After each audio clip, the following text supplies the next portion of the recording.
Hello again, everybody, and welcome to Tuesday's edition of Big Blue Kickoff Live here on Giants.com. It's presented by Cadillac, the official luxury vehicle of the New York Football Giants.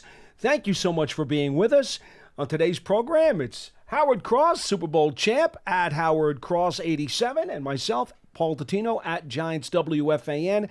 And we'll be with you now for the next hour to talk Giants football. 201-939-4513, 201-939-4513. You can always find us on Twitter at #GiantsChat. And as a reminder, you can find an archive of this show and our entire podcast network on the Giants mobile app, podcast platforms everywhere, and at Giants.com/podcast. Howard, the Giants finished up their season on Sunday with a really impressive victory over the Philadelphia Eagles here at MetLife Stadium. And, you know, talking to a lot of players, and we all know how there's not necessarily carryover one season to another. That's so many right. people want to believe that, but there's really not. Mm-hmm. But what a lot of players said after the game, and it's important to get your take because you were in so many locker rooms during your career, guys like Bobby Okereke said, you know, it helps you digest and chew on the offseason a little bit better when you go out with a victory. Yeah, I think more of it is probably they were so close in so many games, right? They 4 games came down to the final possession. Final possession, 4 games. Those 4 games could have changed the whole the outlook of the entire season. They could have been like in the playoffs right now and still playing. We're talking about 3-point games, like a field goal here, a missed field goal there, anything. You just never know. So going out, playing against – and Bobby Okereke is really starting to get the feel of – you're playing against your rival, the Eagles. They're right down the road.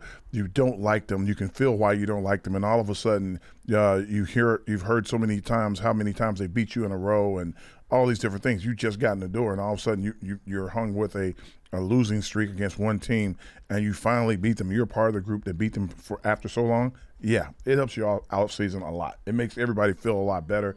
They're excited about, the fact that they beat them. They can all give hugs and stuff. Hey, see you soon. Makes you feel like you need to get back to work really soon because you're just that close to doing what you really wanted to do.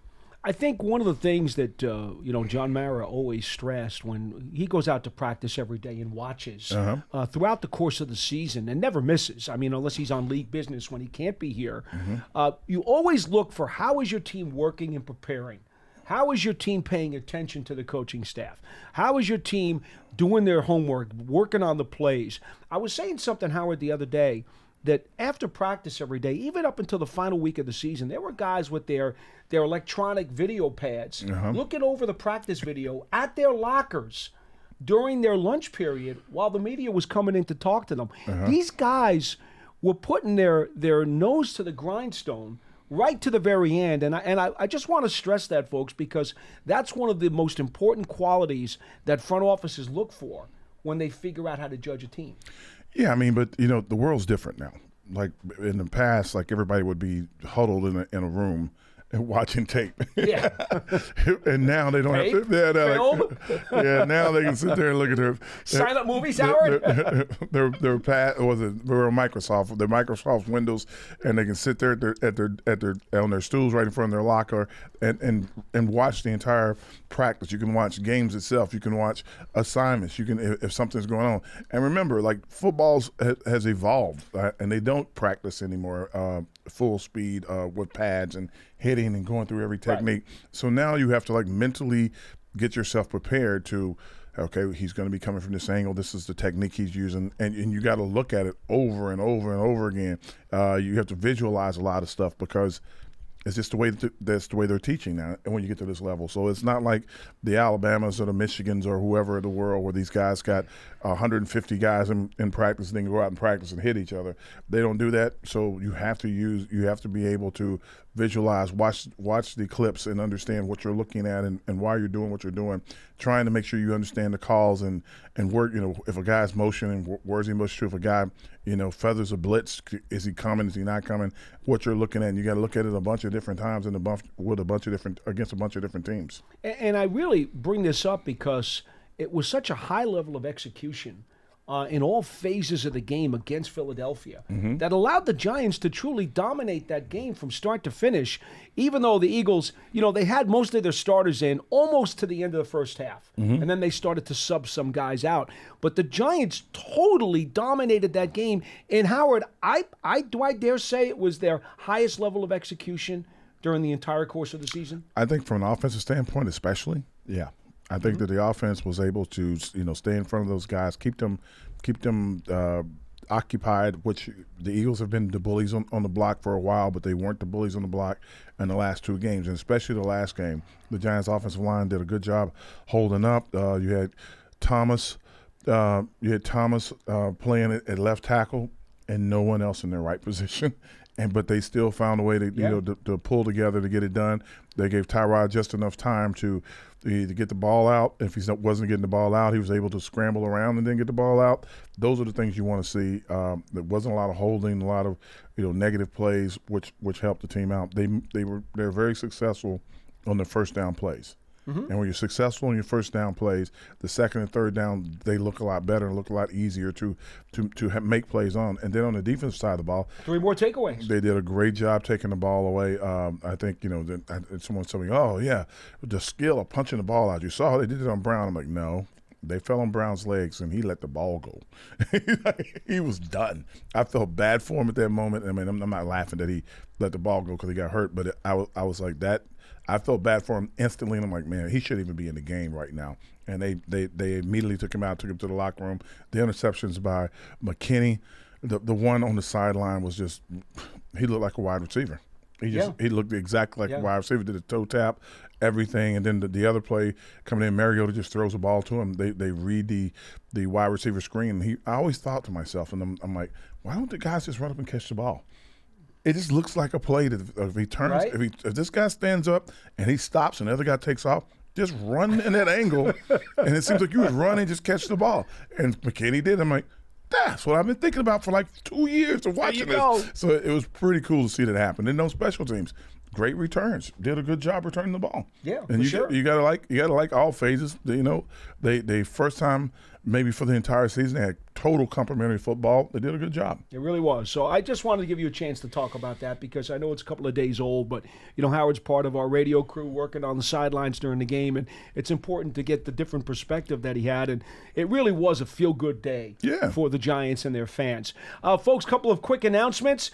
Giants Huddle Podcast, you can make sure to subscribe to it. It features long-form interviews with Giants players, coaches, front office staff, past and present, all kinds of NFL analysts from around the country.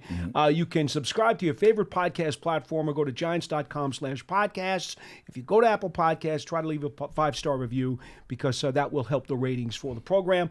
Also, you can take your fandom to the next level with a Giants season ticket membership and stay connected to the team all year round, not just on game days. Memberships are now available for the 2024 season. We've already flipped the calendar, Howard. Yep, it is 2024. Yep. To learn more all about exclusive member benefits, visit giants.com/tickets. Breaking news item, just as we were opening the program, the Titans have relieved Mike Vrabel, their head coach, of his duties. Again, it's always a what have you done for me lately job, right? Yeah. And Vrabel, who's had a pretty good run there in Tennessee, they did not make the playoffs this year, and he's now out. I think he played with 3 quarterbacks this year, 2, 3. It was a mess. Yeah, so it happens, right? So they're trying to get better as a team, trying to figure some things out. But let me tell you something. That guy's going to have a job real soon. He has a great culture that he builds with his team. These guys play really hard for him, and believe me, he'll have a job soon. So there'll be some teams probably calling him right now. Yeah. Finally, Giants TV is the official connected TV streaming app, which brings you all original video content and game highlights on demand and direct to Big Blue fans. Giants TV is free on Apple TV, Roku, and Amazon Fire TV and the Giants mobile app. Our phone number, 201-939-4513. We're here to talk Giants football for the next hour or so. And let's see if we can get to the phone lines. Pearson, dial us up. Let's see who we've got first. It's Hugo in New Jersey is on line 1. Hello. Hey, good afternoon, guys. What's going on? Hey, just maybe a quick reaction to this Vrabel news. It really is, a oriented business, and it's official that we let Bobby Johnson, the offensive line coach, go. And yes. I'm a student of history, and it's just what happens. I remember Pat Flaherty had a tremendous track record of developing offensive linemen here with the Giants, and the front office drafted Eric Flowers. Eric Flowers didn't develop, and they let Pat Flaherty go, and since then it's been musical chairs of offensive line coaches. But it's just what happens in this business, fair or unfair. It's just to be expected, right? So just a comment about that. Mm-hmm. Proud of the effort against the Eagles. Paul, you may recall, I was the crazy one during the summer who said we would likely sweep the Eagles this year, I think was the language I used. And you guys thought I was crazy. I honestly think had Tyrod Taylor started the game in Philly, my bold prediction might have come true. So proud of the effort, and very disappointed in Sirianni, by the way, because the talk out of Philly was they were going to score aboard watch the Commander Dallas game. At halftime, that game was still in question. We made them surrender because we were injuring some of their guys, beating them up, and I think we were doing psychological damage to their confidence.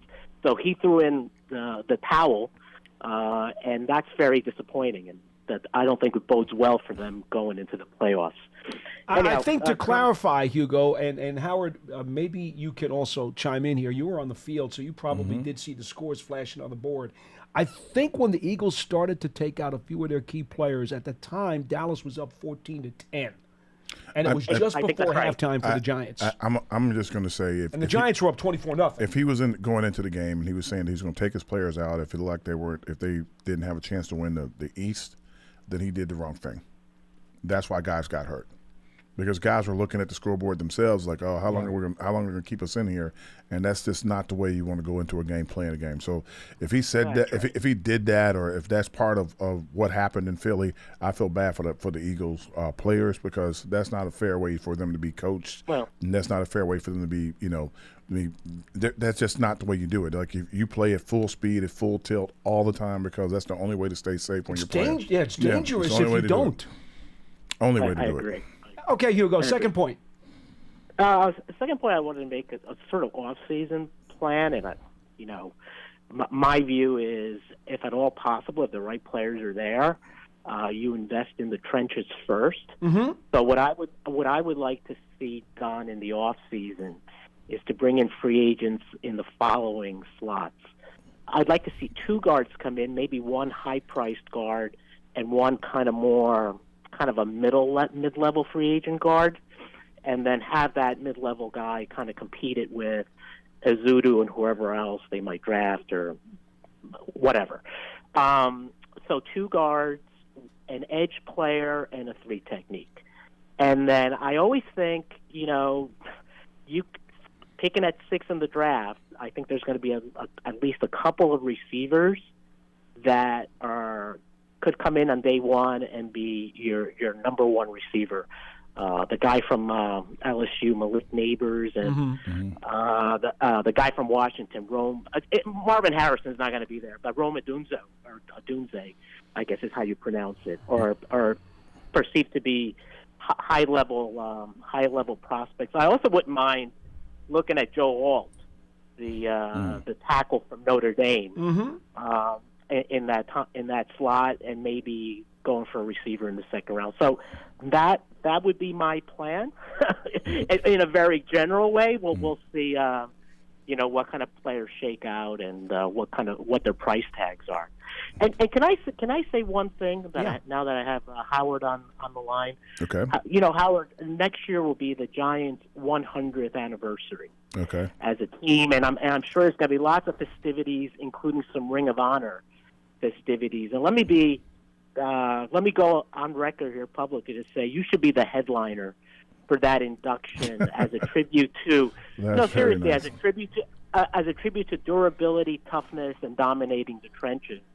And they usually don't induct one guy. I would like to see a couple of your teammates and two-time Super Bowl champions go in, Mark Collins and Bart Oates and maybe, Jeff Fiegels.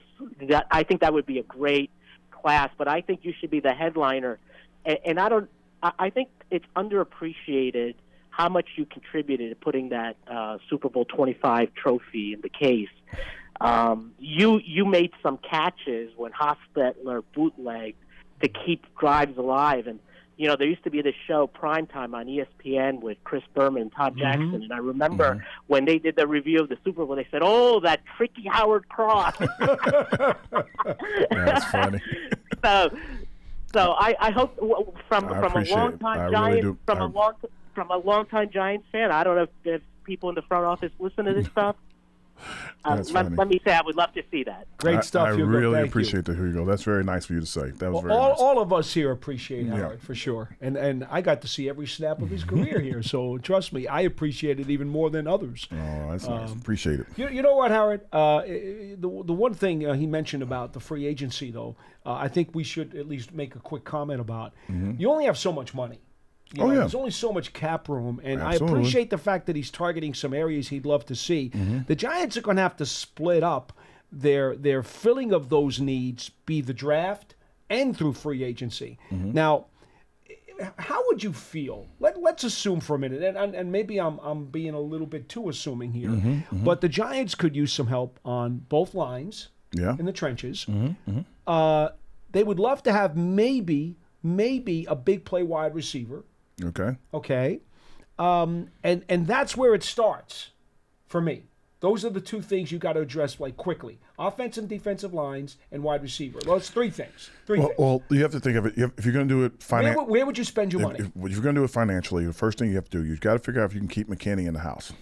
Right, that's the first thing you'd have to do. Then you got to and Saquon, and you got to figure out if you're going to be able to keep those two guys. That's a lot of money to be committed right there. No doubt. So if you can figure out what you can do with those two guys right off the bat, then you got them. As the draft goes, you got quarterback, possible receiver. Maybe I don't know if the third guy's going to be a receiver or not. Could be a receiver. It could be quarterback, receiver. Quarterback, or it could be receiver, quarterback. I don't know, but I think that's going to be the kind of the thing. I think number 4 will probably be the tackle, Joe Alt. I think number 5 will probably be the quarterback. Because your son plays for Notre Dame. He's a pretty good player. Can you give people a quick thumbnail? He's a good player. He's got good feet. He's a big power guy. They did a great job running the ball this year, so he got a lot of time running the ball. Pass protection, I thought he did decent. I don't think they had or played against anybody with any extremely big time pass rushers off the edge that really tested him. So I thought he did a good job in pass protection. I'm not really sure how many losses he would have. I think he had a lot more wins, but I know he had a lot more wins, but not that many losses. And as coming out, they're grading him and saying that he's one of the best tackles they've seen in a while. So Notre Dame's known for their offensive linemen coming out and doing a good job, and their tight ends, of course. But they've done a good job with this guy. He's going to be a good player, a good NFL player, definitely. All right, good stuff. 201-939-4513 is our phone number. Here on Big Blue Kickoff Live, we go to line 2. James in Georgia. You're next on the program. Hello. Hey, what's going on, guys? Hey, Hi. James. Happy New Year. Happy New Year. Actually, building a bed right now. I just wanted to talk about the game. Not really so much of. We finally got a chance to beat the Eagles, so that's good. Always getting a win is good. You know what I mean? Absolutely. I'm gonna try to call back tomorrow because I have some more points about Wilson, who called about a call that I made. And is it John in the office right now? No, he's not in here right now. Okay, because he agreed with Crazy Wilson about how to pick a quarterback or whatever. So I'll leave that one for John to defend himself. You know what I mean? But we had a good season. Didn't turn out the way we wanted it to. But like Howard was just saying, you got to take care of the in-house guys first. Spend that money first on the Isaiah Simmons and McKinney's of the world, and then Barkley, and then I've been pounding the table for Jaden Daniels. I'm gonna keep on doing it. He'll probably be somewhere in our range. So if you put a good young quarterback in the room as your plan B, you don't got to start if Jones is ready, but Everybody keeps saying if he's ready. I keep telling everybody, I'm like, you don't know what that means. He's not, right. And General Manager Joe Shane said the same thing. Man, I'm you telling don't you. know. You have to plan as if he won't be ready for opening day, and then be pleased if he is. Because right? that whole running thing when you get your knee done, let me tell you from a guy who had his knee done, that is not fun. Yeah. I mean, and it's sad that we started cutting bait with a couple of our coaches, and I'm mad that Wink had the dang on.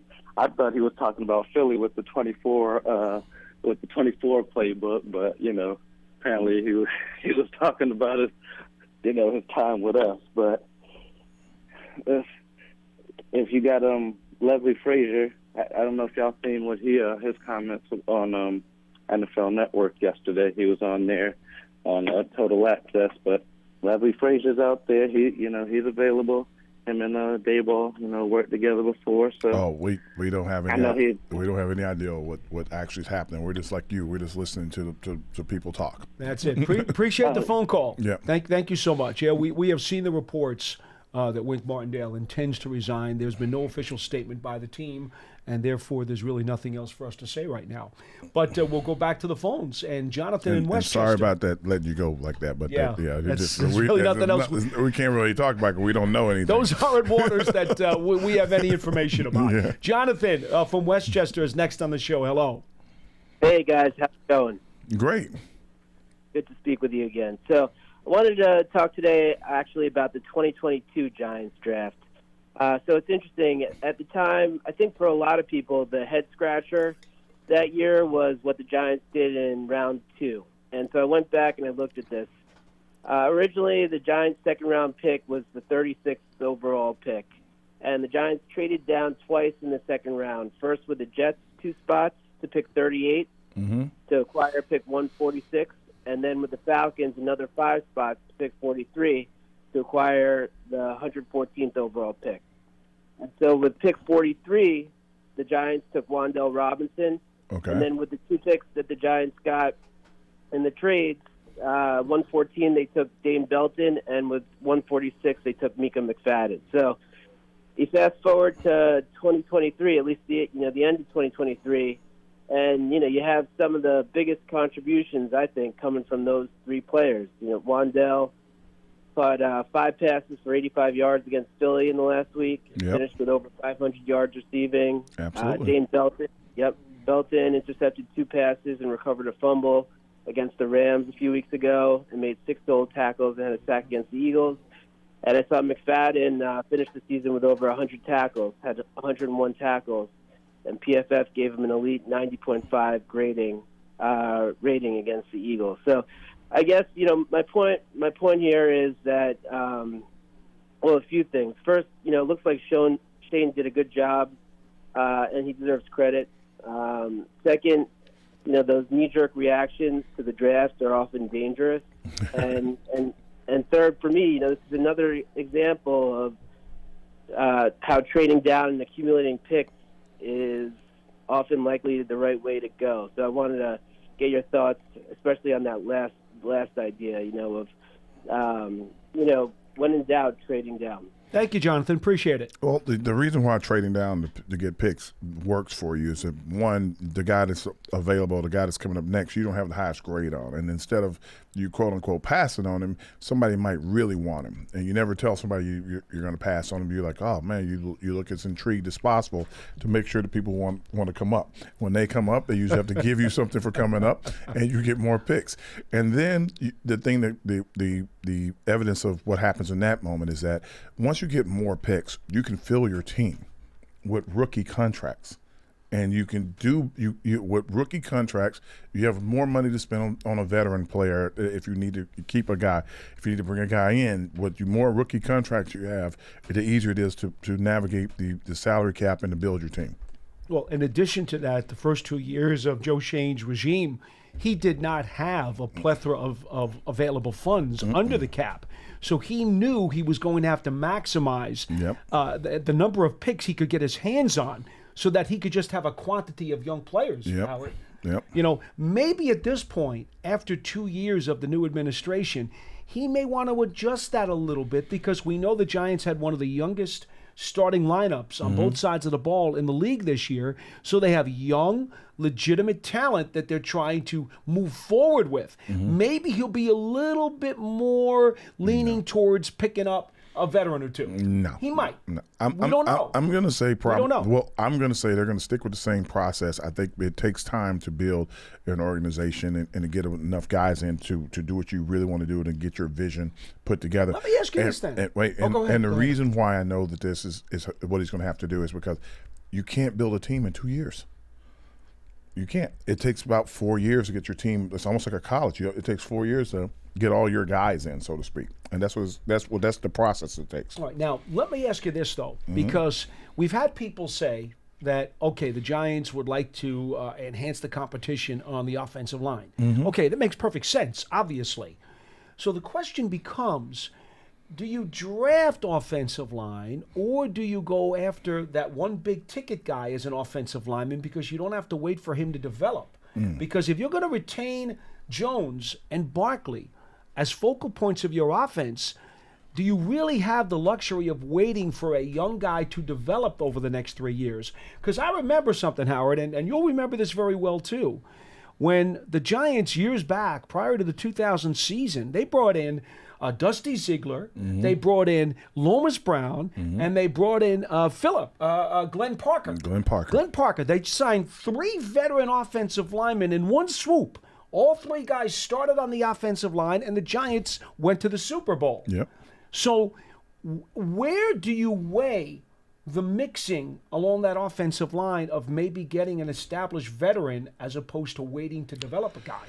It doesn't. Okay, first off, for the draft, you draft the best player that's there when you get ready to draft. You never pass on talent. You may not need the guy, but if you get a really good player at some position, you bring him in because he will, vet out and be able to play eventually, and like probably at a high level, he might be able to move and play somewhere else.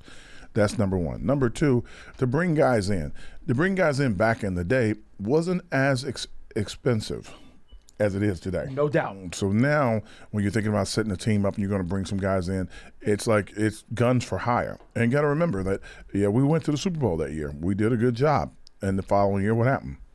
The line got old. It was old. We brought in old guys. and the performance went in the other direction. They were on the back nine. Their bodies. Okay, you like that back nine? I know you're a golf guy. Yeah. His back nine is definitely where they were. I was on the back nine myself. So I'm just saying, you just got to realize that the guys are good. They'll come in. They'll give you their best shot. It's kind of like what the Rams did. You kind of sell your soul for a minute in hopes to get to the Super Bowl. And if you can win it. But after that, if there's an aftermath, what happens after that? It takes some time to weed through and rebuild your team because those guys, they come in and give you their best shot. They may be Pro Bowlers for that year. The following year, they're not going to have as much in the tank as they had the year before. And a year after that, you sign them to like a 2 or 3 year deal. You're not signing them to like 5-year deals. You're coming in and you're usually giving them like, hey, can you play a year? Can you play 2 years? Give me all you got. We're going to take care of you is the term they used to use. Now, guys, if they move, they're not really getting beat up in practice, as people would say. So they should have one good year in them. But I tell people this all the time. If you're the best ability is availability. If you bring a guy in, especially a veteran, he needs to be a guy that never misses games. Because if he's going to miss some games, if he's missed games in the past, you've wasted your money. Yeah, he's going to miss games. He's going to miss games again when he comes to you. Yeah, Parcells used to call them hold the fort guys. the veterans who you would bring in and they'd give you a year or two. They will hold the fort guys. That's what Bill used to say all the time. All right, we go to Joe from Pennsylvania on line 2.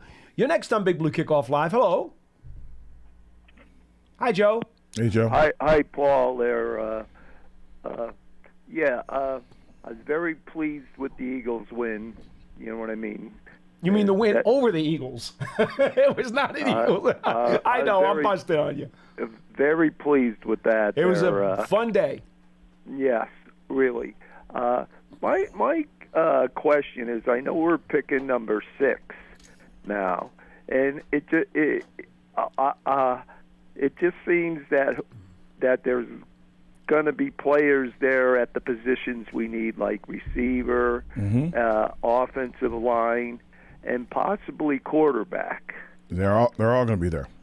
Everybody. They're pitching a party at 6. And I'll throw one more in there. That tight end they said is so good.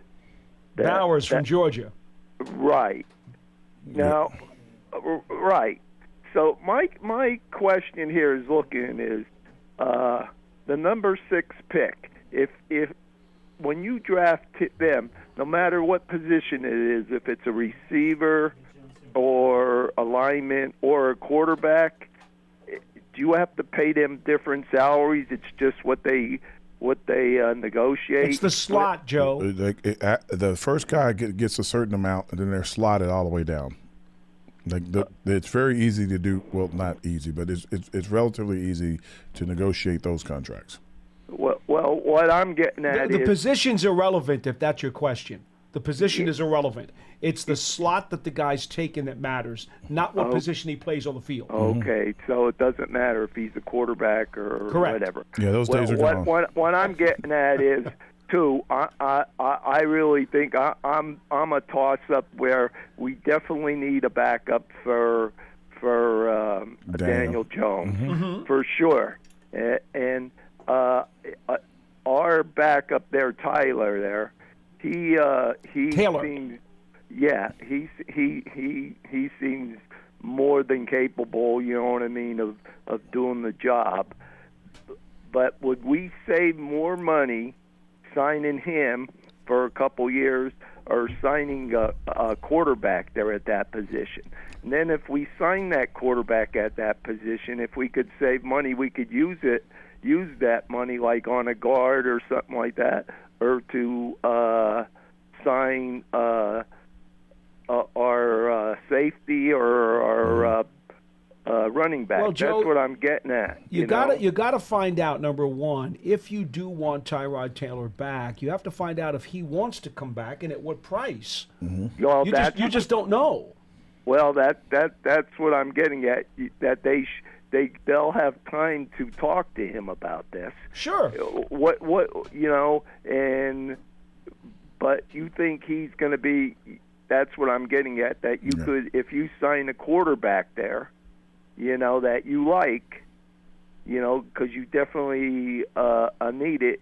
Would you save money there? You think? If you sign, if he can do the job too, that's what I'm saying. If you got to be like this quarterback. All right, Joe. We'll let Howard answer. Thanks for the call. So basically, Joe, if the numbers would read basically like this: Tyrod's one of the highest paid backup quarterbacks right now, I believe. So, what he's asking, or what Joe's been asking, basically is, would you save money? And the answer is yes. You put a rookie quarterback on a rookie contract. It's cheaper than signing Tyrod to the number he's going to get, and it's not nothing. I'm not bad mouthing or anything. Tyrod deserves whatever he's getting because he's doing a good job at quarterback. He could be a starter on some teams right now, probably. So depending on Tyrod and what Tyrod wants to do, what the coaching staff wants to do, and what Shane wants to do. If you get one of the guys, if one of your top targets at quarterback is there, you might pick him. But if one of your top targets at any other position is there, like I said, whoever the best player is at that moment, they're probably going to take. Or they would trade back. If they trade back a few spots and pick up a few more picks, because let's say Daniels falls to them at 6, the quarterback from LSU, and they're like, okay, well, we really like him, but there's 5 teams calling us for Daniels. Well, you could hold out for ransom, right? You can definitely hold that for ransom. Then you can move back a few slots and pick up another guy. But the ideal is to try to get somebody in to back up Daniel. Potentially, maybe have to play the first couple of weeks or something like that because you want him healthy as possible when he comes back. You don't want to put him out there and put him at risk. So that's what you're looking for. And yes, it would be cheaper. And if it's cheaper to bring somebody in from the rookie class, then you can pay a Saquon, a McKinney, or even bring a guard in like you were saying there, Paul. Yeah, and we have no idea if they decide to even go the veteran route. First of all, would they bring Taylor back, and what price would he have? And then if they decided not to go there, is there another available veteran who could potentially maybe fill in? Like, look what happened with the Browns, Joe Flacco. Yeah, he just bailed them out. Yeah, he did. This guy got them to the playoffs. This guy is he can still spin the ball. So, there could be a variety of veteran options out there, too, who might be able to help you out, given the situation. And they may or may not cost you a lot of money. You just don't know. Exactly. So, anyway, we go back to the phones. Wilson in Roxbury, you're next on the program. Hello. Hey, my two buddies. Hey, Wilson. Hey, Howard. Hey, Paulie. Hi. How you guys doing? Pretty good. Listen. I got something on the game real quick, and I got my 5 must moves, like the State of the Union. 5 end of must moves. Okay. Oh, let's 5 go. must moves. All right, rattle them off, and Howard will comment. Go ahead. You're gonna like them. Listen, real quick on the game. Like in sports, more than anything, eventually everything levels off. The odds and everything, they level out. Okay. And it's happening. The Eagles are getting older in front of our very own eyes. I think Jalen Hurts has hit a ceiling. What you see is what you get. And their depth. Remember, they used to kill us with depth. Like the third stringers from the Eagles could have started for the Giants 3 or 4 years ago. Yep. That's no longer the case.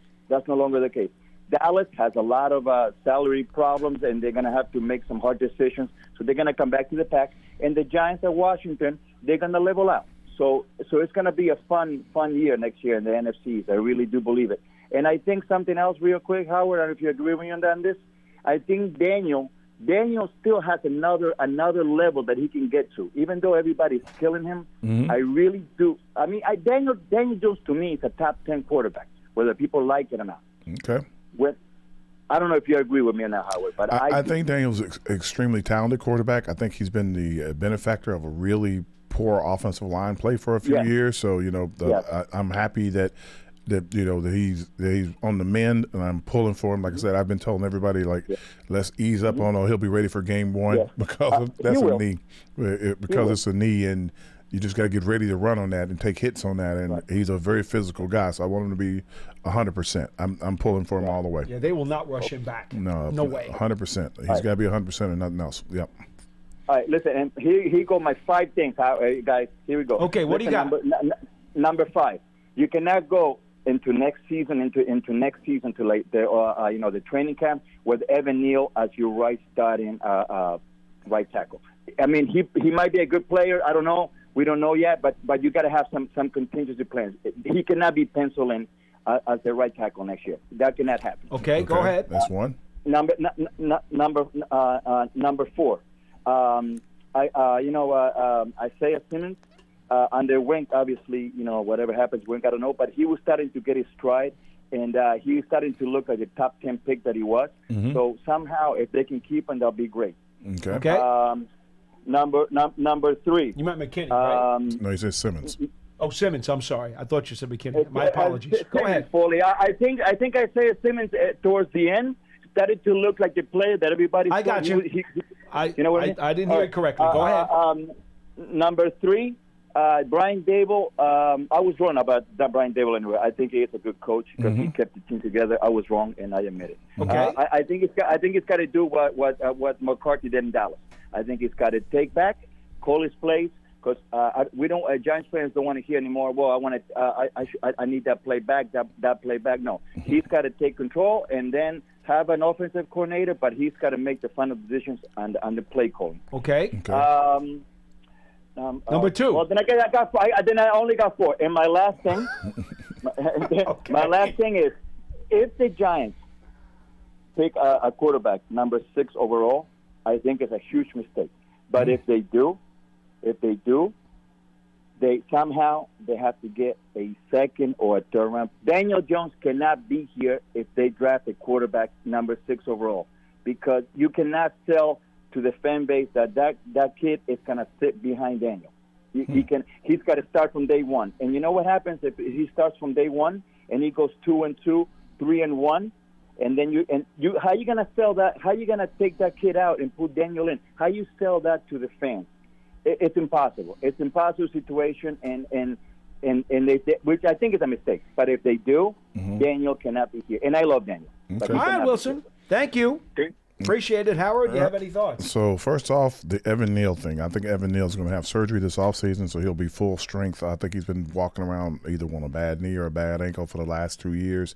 I think also for that, for players like Evan that have go through college and never get injured, to have injuries. That's a big psychological hurdle too. It's not just physical. You got to figure it out. So I think them finally convincing him to get his surgeries and stuff. I think he's going to look like a different player. Number 3, I guess it would be, since he only had 4, was what was number 3? I know Simmons. Yeah, Isaiah Simmons. Can you keep Simmons in the fold? That goes with all these other guys. They're trying to sign. They got to find them. They got to find a way to figure it out if he's going to do it. Simmons was a top 10 pick when he was drafted, and he can be a special player. It's going to be interesting to see if they are able to keep him and figure out a way how to activate him into the defense. The next one was Coach Daboll, maybe taking over the play calling. Not really sure that's like one thing that he wants to do all the time. I think he was happy with Kafka last year. I thought they had some really good games. And as you can see, when you have games like the Eagles games twice, the Rams game, the team started to pick up a little pace when the offensive line got a little healthier.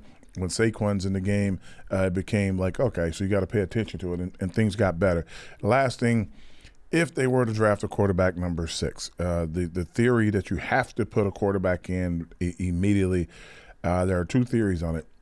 One is, do you let a guy sit and learn and watch, or do you put him in automatically because you want him to play? If they draft a quarterback number 6 overall, he could sit for a year or 2. Mm-hmm. And if he does, he'll be Jordan Love. Or he could be Aaron Rodgers. He could be Patrick Mahomes. Or he could go in automatically and start to play, and if he gets in there right away and he doesn't have success and you have to bring Daniel back in, that could be mentally disturbing for a kid. So I don't agree that he has to play right away. It's not a fan base thing. It's you run your team, you try to make sure you win as many games as possible, you put the best players out there that you possibly can, and you go from there. So I don't know who they're going to draft at number 6. Like I said, if they have a guy at number 6 that they really like, they're going to take him. If they have a guy at number 6 that everyone else really likes and they don't really like him that much, they're going to ransom him off and they're going to get some picks for him. Exactly. Yeah. So you might get 3 picks for that number 6 pick. So you never know. The important thing, especially when you're at 6, not that any first round pick doesn't have this caveat attached to it, but if you're going that high at 6, you better believe that you're all in on that guy being the real deal. You can't pick him if you don't have total conviction that he's going to be the right guy for you. You don't pick him just because the fans or the media says you got to take a position. Yeah, that just doesn't work that way. That's just foolish. That's why we're in the stands and on the sidelines, because we don't. That's not our job. All right, 201-939-4513. We got a little bit more left in the program. We go to Mike in Virginia. You're next on Big Blue Kickoff Live. Hello. Hey, Mike. Hey, how y'all doing today? Very good. Okay. Hey, I called in last week before the Eagles game, and my point was sloppy football loses games. And what we saw this past Sunday was us playing good football, good sound football, and it seems like on every level. And look what happens. Yeah, they've been trying to get to it all year. Yeah, it's about time, especially against them. So you're as good as your last game. Yep. I really appreciate the effort that they put out. You never saw any quit in this team. It was just a lot of inconsistencies, like I said before. Mm-hmm. Moving forward with the draft, honestly, I'm okay with Pugh, but what I do like that we have is we got a young center, 2 young tackles. So we're trying to build youth. I think we could keep Pugh, draft another guard, maybe first, maybe second round, something like that. And then we have, if we can, sign a free agent in that space. So we got some competition up there. I do feel we need to it's time to, get off the pot or, deal with Saquon, man. I want to keep him, but you can't keep dragging him along like this. That's not right. I'm just my opinion. He means so much to the Giants team, what he brings. Like, hey, man, stop dragging him out like this and just sign the man or let him go about his business and get paid somewhere else. Yep. Wide receivers, you know what? I liked what we were doing. I'm tired of, I hate to call him this, Mr. Glass, Darren Waller. It just seems like he'll make a good play and then he's hurt, and he'll come back, make a good play, and then he's hurt. I don't know what he needs to do, but want him a little bit more healthy. But he was making some good plays, and Wando Robinson showed what he can do when he's healthy. Mm-hmm. I mean, coming back from that knee was good to see, and a lot of praise for Shep. I did not realize Shep was in that long, and I really wish his career turned out a little bit different, because he was a big part. A lot of stuff that was going with Eli. He was his blanket. I know he came in and he took, when Cruz was going down, he stepped in Cruz's spot. So a lot of good stuff was going on out there, man. And hey, I'm happy we won. I hate the way the season played out. I would like to resign McKinney if we can, and just not go into what do they call it, like free agent hell or money hell, where we just toss some money out there. I think Shane is a little bit smarter than that. And hey, I am looking forward to next season. Thanks for the call. Thanks for the call. 201-939-4513. Our lines are open as we entertain the final 10 minutes of the program. Howard, just to reset for the caller, because he mentioned Justin Pugh, there are 3 veteran interior offensive linemen who played this year. Only one is still under contract. That's Mark Lewinsky at guard. Pugh obviously only had a 1-year deal because he came off the couch, as we all know, to help the Giants out this year and give them a lot of snaps in the second half of the season. And then Ben Bredesen, who, was competing in training camp, and, they were trying to figure out, well, is he going to be a center? Is he going to be a guard? Well, they had JMS, and he won the starting center spot. And then they had a Zudu, but he got hurt. So Bredesen had to be the starting left guard. Bredesen does have versatility. Not that Pugh doesn't, but these are 2 veterans now who are going to be unrestricted free agents. Pugh came in off the couch and wound up playing tackle. That's what I'm saying about it. He's got versatility. Yeah. So the point is, of those 3 veteran offensive linemen who gave the Giants a lot of snaps this year, Glowinski's the only one who was still under contract in 2024, just FYI. Okay. And I don't know how that will play into whatever they do in terms of depth and keeping leadership in the room. In leadership in the room, I know. I think that Pugh did something, intentionally or unintentionally that fans don't really know about. Then he kind of gave Andrew Thomas a voice. Right, when he came in, you hear Thomas talking about now how he wants to have a bigger voice in the room. He wants to be, a bigger presence in the room for his guys. He wants to be, not just a Pro Bowl player, but he wants to be a leader in the offensive line and be more vocal. And be more vocal. He made that statement the other day. And I think that Pugh was the guy who kind of like showed him the way to be that guy. Gave him a little push. Give him like, hey, let's go. Let's go out to dinner together. Let's hang out together and start talking. And start being more ball. And you saw the level of line play pick up. It was never great, but it picked way up from the first game to when Pugh started coming in and started playing. So it looked a lot better. And I really feel that he had a real positive effect on Thomas. So Thomas will be that veteran voice that's going to be in the locker room. To have a couple other guys on the interior would be great, but we're going to see. I don't know exactly who's going to wind up being the guy. I don't know how to explain it, but you say Lewinsky's the guy with the contract, and nobody else really has a contract. I think Azudu still has a contract because he's in. No, I said of the 3 veterans. Oh, Azudu's a veteran. He's a younger veteran. The 3 older guys, the gray beards. Okay, the gray beards. Bredesen, Glowinski, and Pugh were the gray beards. Okay, well, I think Azudu is coming off an injury. That's one. Yes, and so is McKeithen. So it's McKeithen. Both guys will be coming off an injury, so that'll be interesting to see what they're going to do. We don't know when they'll be healthy enough because they got injured later in the season. So that'll be an issue over the offseason. So they'll be looking for healthy bodies as well as guys to come in. And when will these guys come off the quote unquote PUP list when the season starts, or will they be ready to go when the first whistle is blown? So it'll be interesting to see. Then they had 2 backup tackles between Tyree Phillips, who got hurt right near the end of the season, and Matthew Pert, who finally made it back from being injured and played against Philadelphia. Yeah. See, that's really one of the huge problems that the Giants are facing, is that they've got so many guys in that offensive line room, unit. They want to increase the production there, but they got so many guys who are unknowns because of injury. You just don't know. They just got mastering it. So like it's one thing is to get healthy bodies, and hopefully they can stay healthy throughout the season.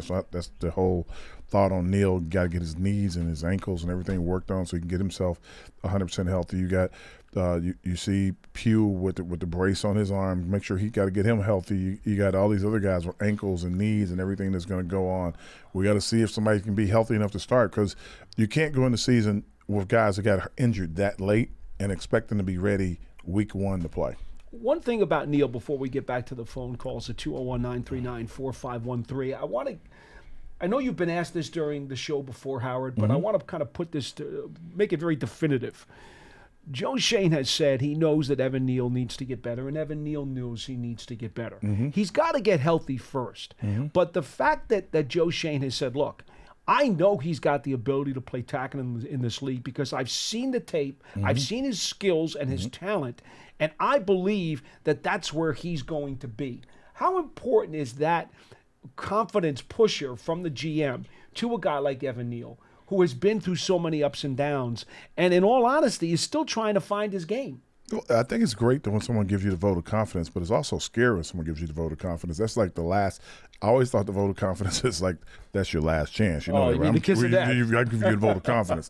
So like you try to stay away from the vote of confidence. You just try to go out and play and do the best you can. I think, in his own head, I think he knows that he can play. Like I said, I got a chance to speak to him a couple times this year, and I'm like, hey, man, get everything. It's just like changing oil. Go get your oil changed, get your tires rotated, and get yourself ready so you can get ready to give it your best effort.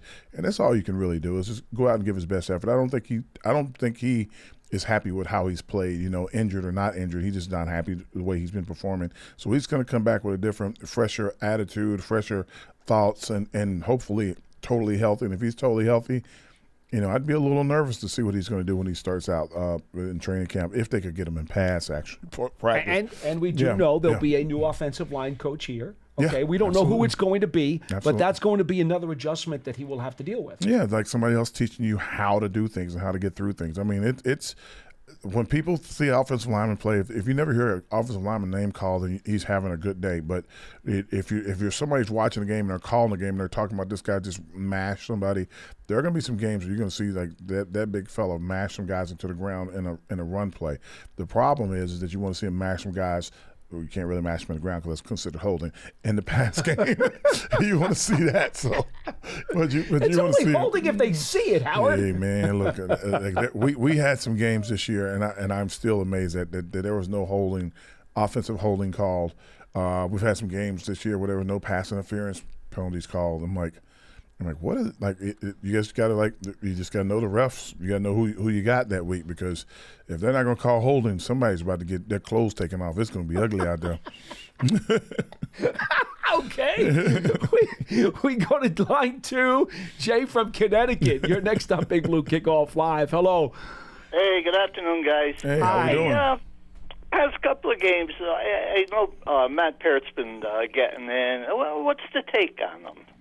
I think he's, coming back. Like, he was injured for a pretty good while. They had him on the IR after he got off the IR. He played the last game. Yeah, he finally got in there the last game, and he kind of went in and out the game before because I think Phillips got dinged up a little bit, but he came back and was able to finish. But like I said, he's been here for a while. He's done a good job when he was been a decent job when he was in. He's just getting better when he gets more reps. But the best ability is availability. You got to stay healthy. Okay. Just curious, thinking if he might make it as a backup. Well, right now he has. He's done a good job. When he's healthy, he's and available. Yeah, he can hang in there. Okay, guys. Thank you. No problem. Thank you so much for the call. I think, let me just confirm this now. Is he out for contract too? I'm not sure. I think his contract is up. I'm just going to double check it here. Let me take a look. His contract is up. So he is a free agent, and so you're going to have to, again, new offensive line coach is coming in, and now you're going to have to address the situation. Yeah. A guy who, because of some bad, unlucky, unfortunate injuries, has never truly been able to show you his wares. That's true. So, and yet you're going to have to make an evaluation. It's tough, believe me. Like anytime There's so many guys that like the problem is like a backup, trying to re-sign a backup, you got to give them so much more money. Yeah. And that's just part of it. Like it's not like you're just giving the guy whatever. You just got to give him a lot more money. Well, one of the problems, Howard, that I keep hearing from scouts and even assistant coaches over the last several years is that because the college linemen coming into the NFL, they're taught different schemes and different styles, and not these guys. These guys don't have their hands in the dirt very much. Nope. So forth and so on. So the crop that has to keep coming in to refresh the offensive linemen in the NFL has been getting smaller and smaller.